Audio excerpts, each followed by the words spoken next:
let's talk about the cycle of lawn care. Basically, how your year goes and how do you set yourself up and pre-plan, right? How do you plan out a year? Because every area is going to have differences in when spring hits, when snow hits, does snow hit at all?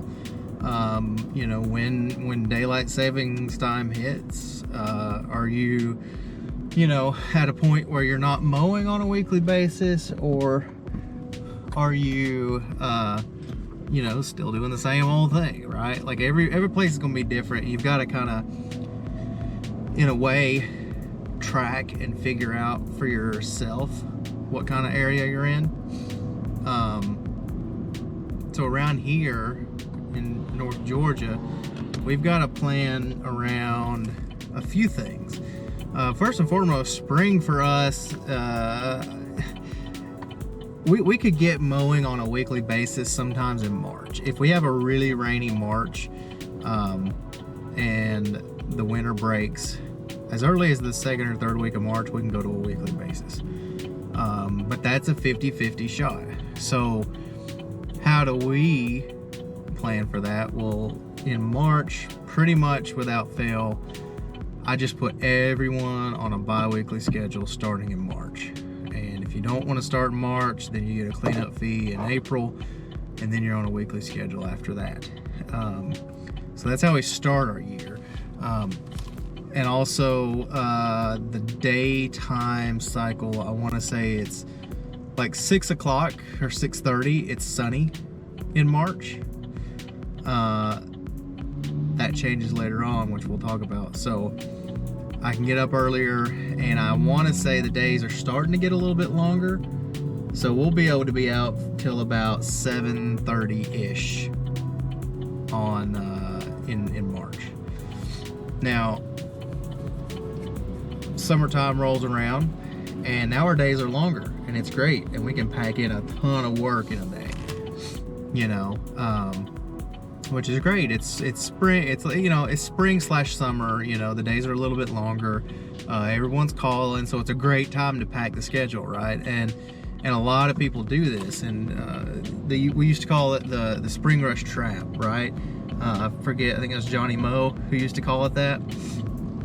And he's absolutely right the way he describes it, which is things are growing, you've been sitting all winter, the customers have been sitting all winter, and everybody is immediately like, I need this done, you're ready to go, you're packing the schedule, and and then summer hits, and around here, it goes one of two ways. This year, 2025, probably the rainiest year I've ever had.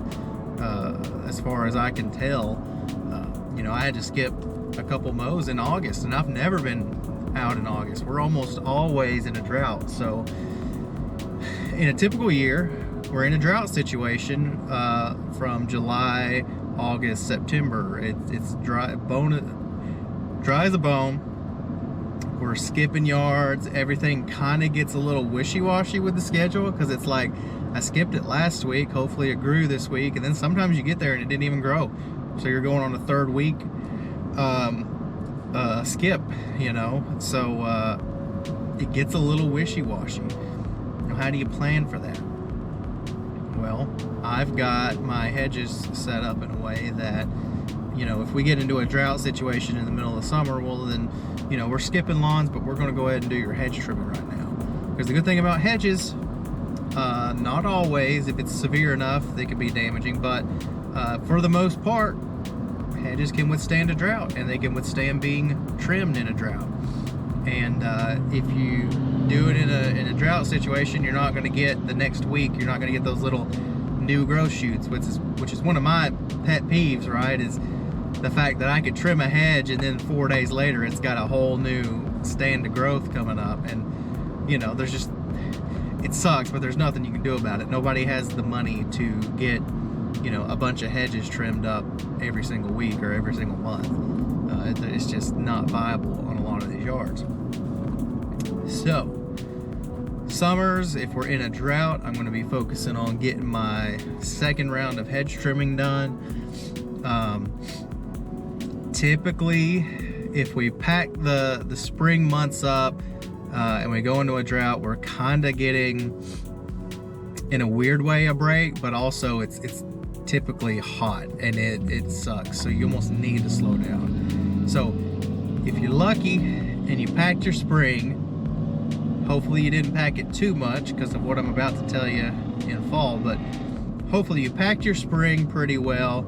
You move into summer, you get a drought, so you can slow down on your mowing, get your landscape cleanups done while you're in that drought situation. You know, do landscapes in lieu of mowing because nothing's growing to mow. When you move into fall, this is where the spring rush trap will get you, right? If you overpacked your spring and overpacked your schedule in my area, and you retain everybody and it decides it wants to start raining again come September, October, or even if it doesn't rain, you know, leaf season comes whether it rains or not. When the leaves start falling, if you overpacked your schedule, you are in trouble because the days are shorter, daylight savings time. Instead of having that 9 o'clock, 9:30 sunset that you could stay out later with, what ends up happening, well, it starts going down at like 5:30, 6:30, you know, and it starts slow.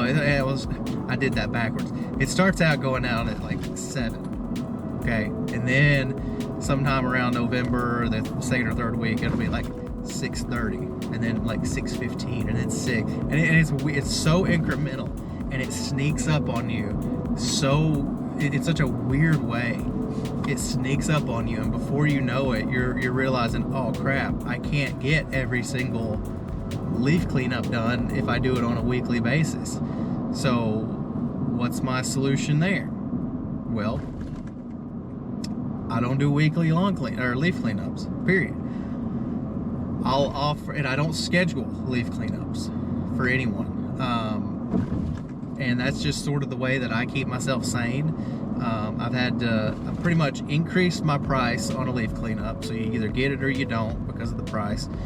And then we get into, I only offer it bi-weekly. Minimum rate's $125. I don't care if you got a little, you know, if I got a 2-swipe lawn, if I can blow it all off with a leaf blower in 20 minutes, it's $125, period. No negotiation on that. And that's to leave it on site. If I want to haul it off, or you want me to haul it off, it's $200 minimum. And of course, the bigger the yard, the more that increases.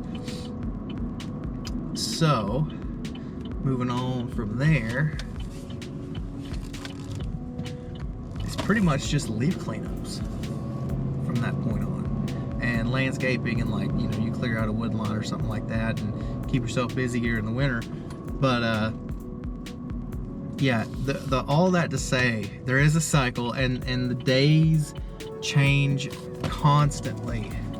They change constantly, and you need to be sure you're ready and you have a plan in place, that you're not just money grabbing, but you're also, you know, focusing on, can I even get all of this work done when I've only got, you know, 8.5 hours of daylight, right? Because that happens. You know, you don't have 12 hours to work in. You know, and I'm saying 12 hours because I know a lot of folks want to say that they only work until like 2 or 3, but I'm certain I'm doing something wrong. I'm certain, but I don't. The only time I ever work until like 2 or 3 is when we're in a drought. Okay. I mean, I'm always out until like 9:30 at night, and that's just, you know, that's my OCD, and I've gotten better over the years. I'm not like 1000% everything must be in place, must be the way it needs to be. I'm not that bad anymore, but yeah, I'm almost constantly like working, and then the daylight savings hits, and it's like, oh crap, well, now I'm screwed. So yeah, but that's part of the reason why I want to cut back next year. And it kind of made me think about this whole discussion, which again, I've never heard people even talk about on here, with the exception of like Johnny Moe, right? He talks about the spring rush trap and a couple of these other things, but I think a dedicated video could have been helpful. So here it is. Here's your video. On to this next one. We're going to blow off this parking lot. Doesn't look like the grass has grown a ton, so I'm going to blow it off, and that's all for this one.